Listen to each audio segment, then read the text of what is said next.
Hello students, today we will start the chapter number 7, Lifeline of National Economy.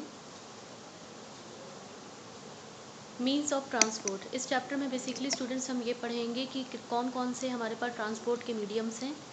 Basically there are 3 mediums, land, water and air. इन 3 mediums के through हम transportation करते हैं। Land में ज़मीन पर, water पानी और एयर हवा। लैंड के आपके ट्रांसपोर्टेशन के मीडियम कौन कौन से हो सकते हैं? Roadways, railway, pipeline. मतलब रोड्स जो हम नॉर्मली यूज़ करते हैं, रेलवे या पाइपलाइन, पाइप के सहारे।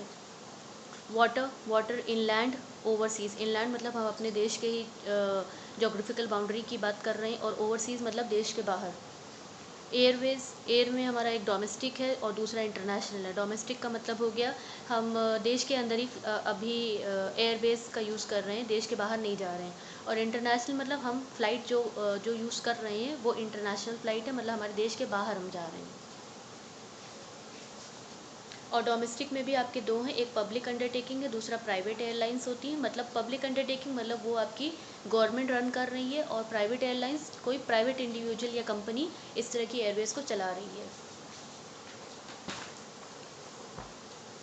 Number 1 is roadways.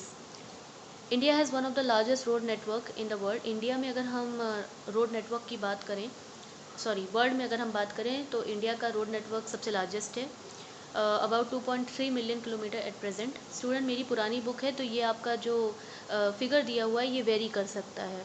तो समझने की बात ये है, आपको ये समझना है कि अगर हम बात कर रहे हैं वर्ल्ड में, तो India has one of the largest road network. India उन कंट्रीज़ में से आता है जिसका रोड नेटवर्क बहुत ही बड़ा है। Roadways have preceded railways.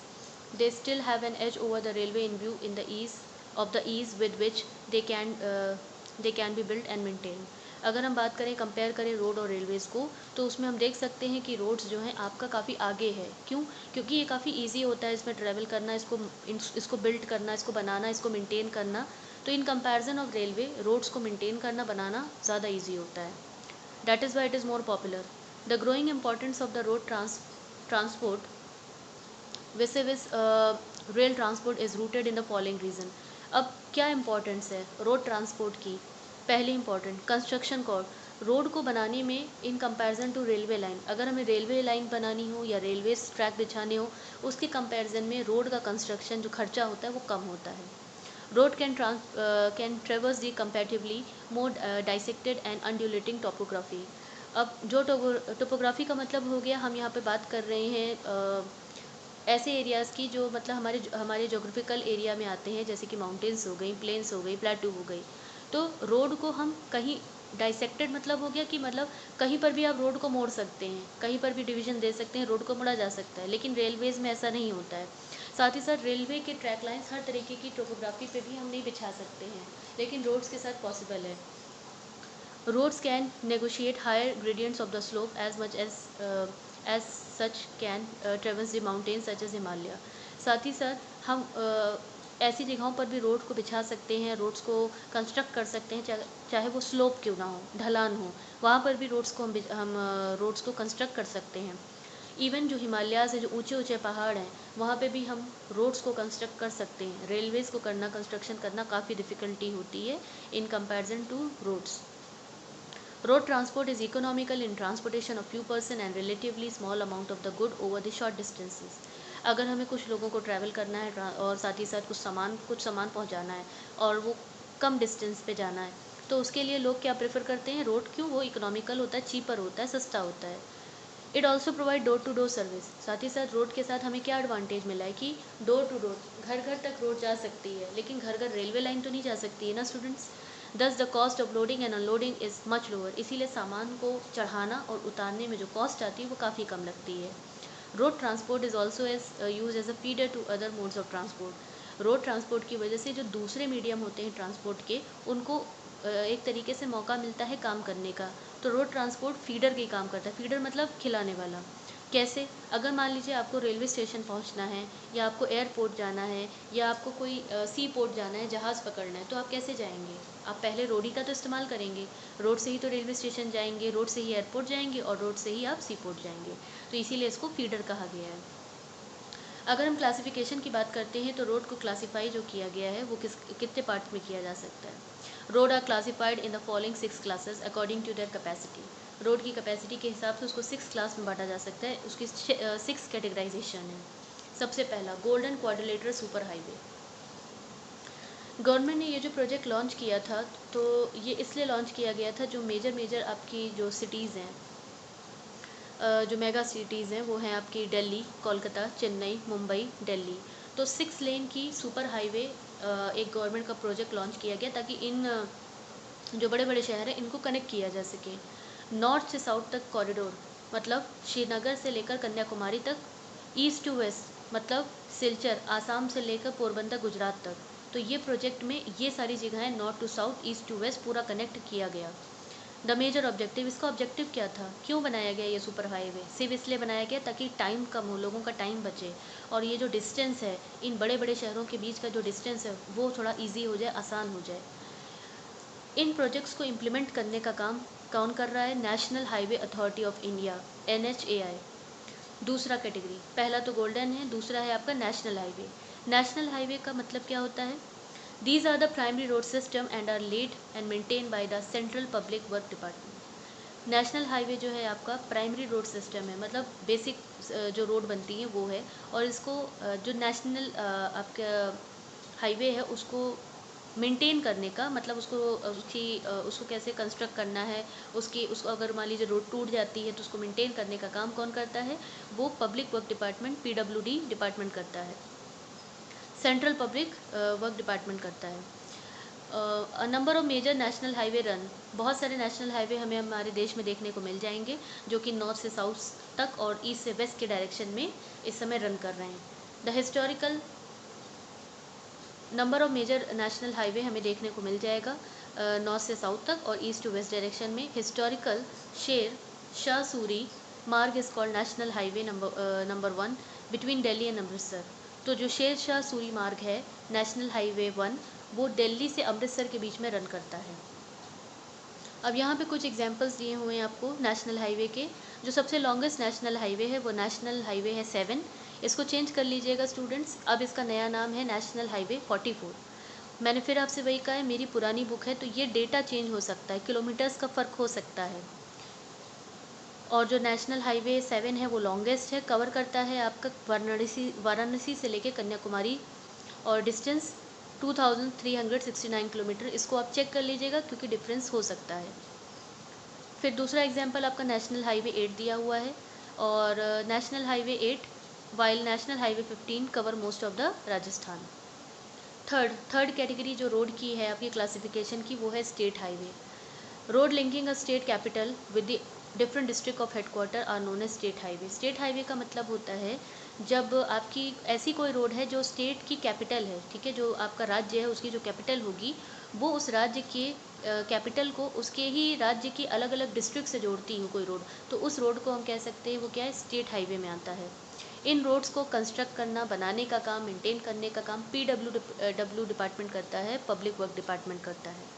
फिर आती हैं आपकी district road. These road connect the district headquarter with the other places of the district. इन रोड्स का काम ये होता है कि ये डिस्ट्रिक्ट के जो हेडक्वार्टर होता है उसको डिस्ट्रिक्ट की अदर जो जितनी भी जगह हैं उनके साथ ये कनेक्ट करता है, और इसको मेंटेन करने का काम जिला परिषद करता है।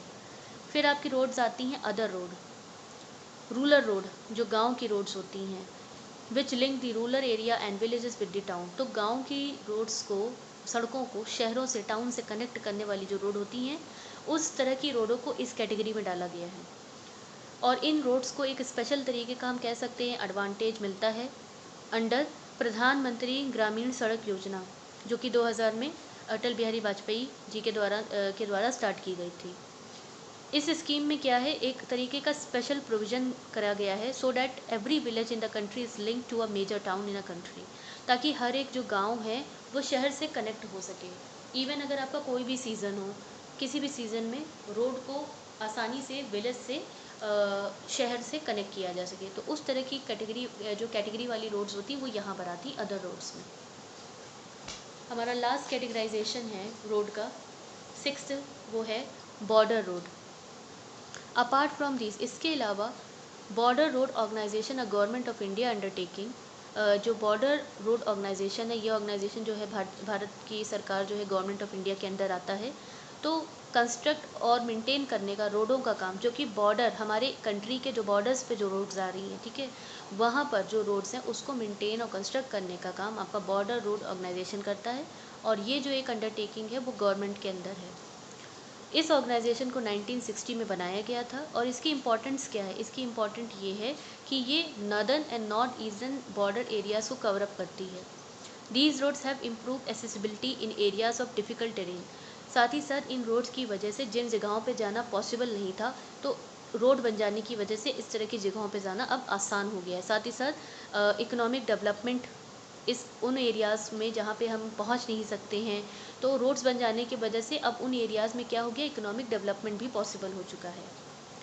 एक कैटेगराइजेशन और दिया गया है रोड का।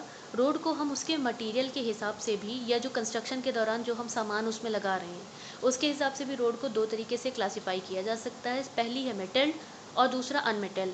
नाम से ही स्टूडेंट समझ में आ रहा है, मेटल मतलब हमने उसमें कोई ना कोई मेटल का यूज़ किया है, और अनमेटल जिसमें किसी भी तरीके का मेटल का यूज़ नहीं किया गया है। मेटल रोड जो होती हैं ज़्यादातर या तो सीमेंट से बनी होती हैं, या कंक्रीट से बनी होती हैं, या कोल, जो तारकोल जैसे होता है उससे बनी होती हैं। तो ये हर तरीके के सीज़न में चल जाती हैं। लेकिन जो अनमेटल रोड होती हैं वो क्या होती हैं, कच्ची रोड्स होती हैं। और जब कभी भी रेनी सीज़न आता है तो ये आपकी रोड्स जो होती हैं क्या हो जाती हैं, ख़राब हो जाती हैं। Now road density. Road density का मतलब क्या होता है स्टूडेंट्स, अब हम ये देखते हैं।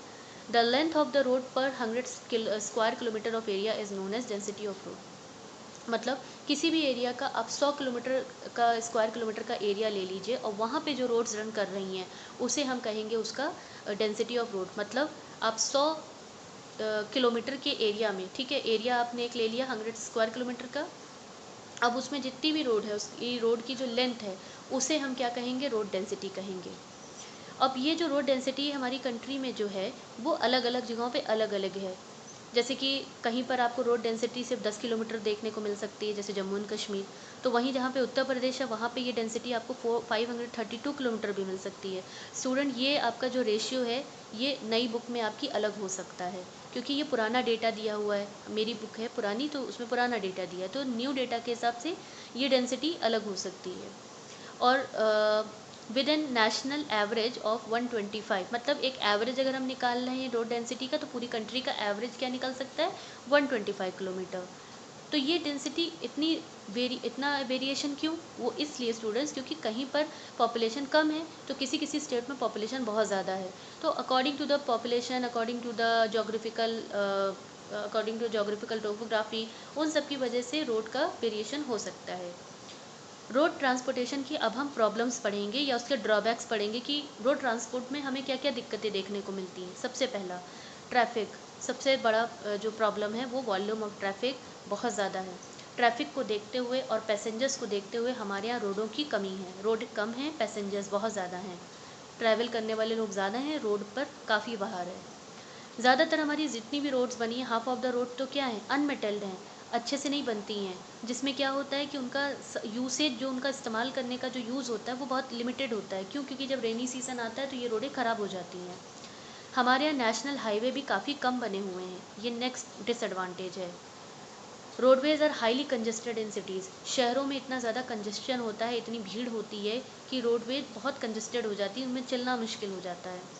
जो ब्रिजेज़ हैं, जो कल्वरिट हैं, कल्वरिट मतलब एक तरीके का टनल, जिसे हिंदी में पुलिया कहते हैं। तो जितने भी ब्रिजेज़ हैं या कल्वरिट हैं वो बहुत ही पुराने हैं, ओल्ड हैं, नैरो हैं, पतले हैं। तो ये कुछ रोड्स की क्या हैं, आपकी ड्रॉबैक्स हैं। Okay, that's for today, and in the next video we will discuss about the railway transport. Thank you.